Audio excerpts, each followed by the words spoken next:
ایک بادشاہ تھا. بادشاہ جو ہوتے تھے ان کے اپنے اپنے مزاج ہوتے تھے. اس بادشاہ نے 4 5 6 کتے رکھے ہوئے تھے اور کتے بڑے بڑے کتے تھے اور بڑے وہ خونخوار کتے تھے, چیر پھاڑ کھا جاتے تھے, شیر جتنے ان کے قد تھے.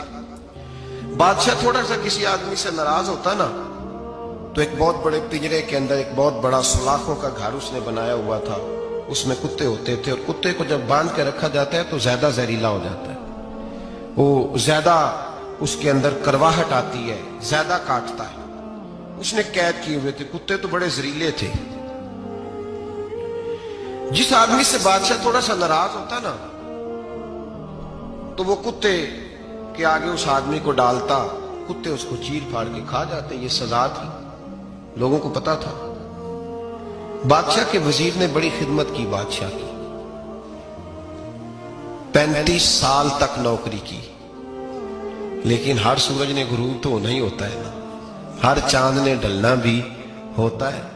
اب بوڑھا ہونے لگا, وہ جو مضبوط حافظہ تھا وہ کمزور ہونے لگا, ہلکی ہلکی غلطی. بادشاہ مزاج کا بادشاہ تھا, نہیں سمجھ میں آیا تو میں نے کہا کہ لوگ کہتے ہیں ہمیں کام پیارا ہے, چم نہیں. تو رشتہ وفا کا تھا ہی نہیں. وزیر سمجھنے لگا کہ اب نہ میں بھی غلطیاں کرنے لگا ہوں تو ایسا نہ ہو کسی دن میں بھی ان کتوں کا شکار ہو جاؤں. اس نے بادشاہ سے کہا کہ بادشاہ مجھے آہستہ آہستہ معذرت کرنے لگا, قدم ہٹانے لگا کہ مجھے چھٹی دے دی جائے, میں بوڑھا ہو گیا ہوں. لیکن اس نے کہا نہیں نہیں, جب تک میری طبیعت نہیں مانتی تم نہیں جا سکتے.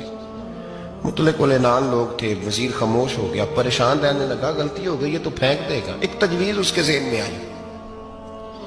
وہ جو پنجرے, کتوں کے پنجرے پر محافظ بیٹھا تھا نا, جو ان کو کھانا ڈالتا تھا, روٹی ڈالتا تھا, گوشت دیتا تھا, اس کو ایک دن کہنے لگا یار تیری ڈیوٹی ہے سارا دن کتوں کو کھانا دینے کی, گوشت دینے کی, تو 2 4 دن ڈیوٹی مجھے نہیں دیتا؟ تو لے لے, میں تو پہلے پریشان ہوں, سارا دن ان کی دیکھ بھال کرتا ہوں. اس نے کچھ تھوڑا سا گوشت لیا, پنجرے کے باہر کھڑے ہو کے کتوں کو ڈالا. اگلے دن تھوڑی روٹیاں لے آیا, کتوں کو ڈالی. 2 4 دن, ہفتہ, مہینہ, سال بھر, جتنا اس کو موقع ملا وہ دن بھر خدمت کرتا. بس وقت ایک دن آ گیا, بادشاہ کو کوئی بات اچھی نہ لگی. اس نے کہا اس بڈھے کو اٹھاؤ اور ڈالو کتوں کے پنجرے میں. ساری زندگی یہاں رہا, اسے ابھی تک نہیں پتا چلا میرے مزاج کا. جب اٹھا کے پنجرے میں ڈالا نا تو بجائے اس کے کہ کتے اسے کاٹ کھاتے, وہ اس کے پیر چومنے لگے. وہ پیر چومنے لگے, ہاتھ چومنے لگے, چاٹنے لگے. تو بادشاہ سامنے کھڑا تھا نظارہ دیکھنے کو کہ چیر پھاڑ کرتے تو خوش ہوا کرتا تھا, خونخوار درندے جیسی اس کی طبیعت ہو گئی. جب دیکھا پیار کر رہے ہیں تو بادشاہ وزیر سے کہنے لگا یہ کیا ہے؟ تو وزیر رو پڑا, کہنے لگا تو سیاستدان تھا تو میں بھی سیاستدان تھا, ساری زندگی سیاست کی لیکن دنیا داروں کے ساتھ رہا, تو انجام یہ ہوا کہ مجھے اس پنجرے میں ڈال دیا گیا. دیکھ تو بہت بڑا سیانہ تھا اور میں بھی سمجھدار تھا, وزیر رہا, لیکن ہمارا روح کا رشتہ نہ بن سکا. ارے ہم سے تو یہ کتے ہی اچھے نکلے. تیری 40 35 سال خدمت کی تو نے کتوں کے آگے ڈال دیا. انہیں تو چند مہینے روٹی ڈالی ہے, میرے وفادار ہو گئے. چند مہینے روٹی, جنہ تنا وچ عشق نہ رچیا کتے او نہ تھی چنگے. جنہ تنا وچ عشق نہ رچیا کتے او نہ تھی چنگے. مالک دے کر راکھی کر دے سابر بھکھے ننگے. اور بابا بلے شاہ صاحب فرماتے ہیں تو راتی جاگے تے شیخ صدا میں, راتی جاگ دے کتے تے تیتھوں اتے مالک دا در مول نہ چھڑ دے.